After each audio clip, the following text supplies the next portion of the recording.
Hello guys, आशा करती हूँ आप सभी ठीक होंगे। तो ये है माय मिस्टर प्रोफेसर का नेक्स्ट पार्ट। तो चलिए शुरू करते हैं।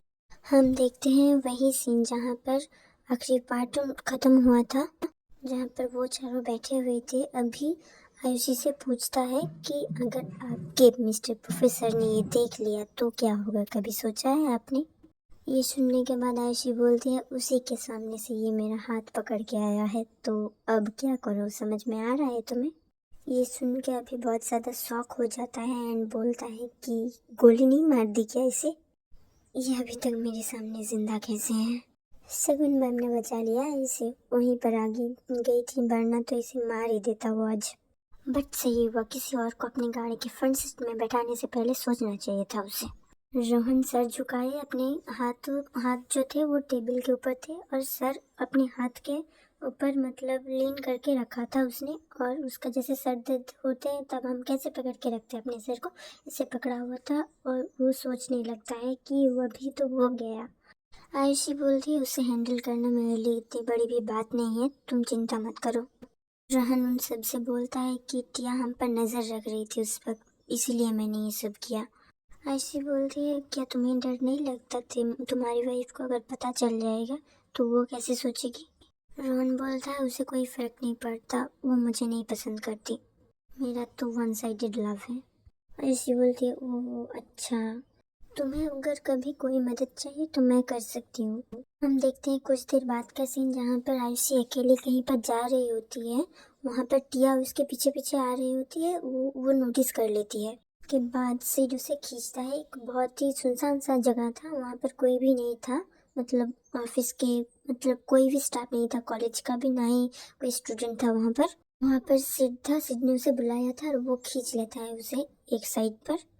देख के जो टिया थी वो भी उनके पीछे आ जाती है, एक सेफ जगह में छुप जाती है और उन दोनों की बातें सुनने लगती है। सिड बोलता है, तुम्हारी हिम्मत कैसी हुई किसी और लड़के के हाथ पकड़ने की?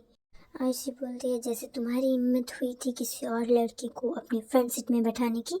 सीट जो था वो आयुषी को पिन करके रखा था दीवार के साथ एंड वो उसके चिन को पकड़ता है एंड फोर्सफुली किस करने लगता है। ये देख के टिया बहुत ही ज़्यादा शॉक हो जाती है एंड वो कुछ पिक्चर्स क्लिक कर लेती है। दिन टिया वहाँ से चली जाती है, ये चीज़ आयुषी नोटिस कर लेती है। हमें टिया का सीन दिखाया जाता है जहाँ पर टिया बोल रही थी, ये सच बोल रही थी, इसका रिलेशनशिप है सर के साथ। कोई नहीं, अगर ये रास्ते से हट जाएगी तो मेरा रास्ता तो खाली हो जाएगा ना।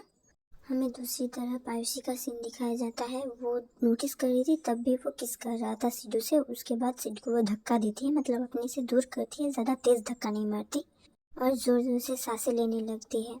उसके बाद बोलती है काम हो गया और स्माइल करने लगती है। सिड पूछता है, क्या काम हो गया, तुम किस बारे में बात कर रही हो? तुम मुझसे किस करना कोई काम लगता है तुम्हें? मतलब अच्छे से नहीं बोल पा रहा क्योंकि उसे कुछ भी समझ में नहीं आ रहा था। उसके बाद आयुषी जाके चेक करती है कि टिया वहाँ से चली गई। वो देखती है टिया थोड़ी दूरी में होती है, वहाँ से चली गई होती है, मतलब थोड़ा डिस्टेंस में होती है, बहुत ही छोटा सा दिख रही होती है। और सिड भी उसके पीछे आता है एंड वो भी टिया को देखता है। उसके बाद सिड को वो अच्छे से समझाती है कि ये सब उसने क्यों किया और सिड को उसने इस्तेमाल किया, इस वजह से वो सॉरी भी बोलती है उसे। ये सुनकर सिड जो होता है वो आयुषी के फोरहेड में किस करता है एंड सॉरी बोलता है उसे ऐसे रफली किस करने के लिए। आयुषी बोलती है, मैंने नहीं सोचा था कि ये आज के आज ही काम हो जाएगा। जो आयुषी होती है वो आधा ही प्लान बताया उसे, क्योंकि उसे टिया को जेलस करना था और उसमें अटैक करने की ये बात उसने नहीं बताया था।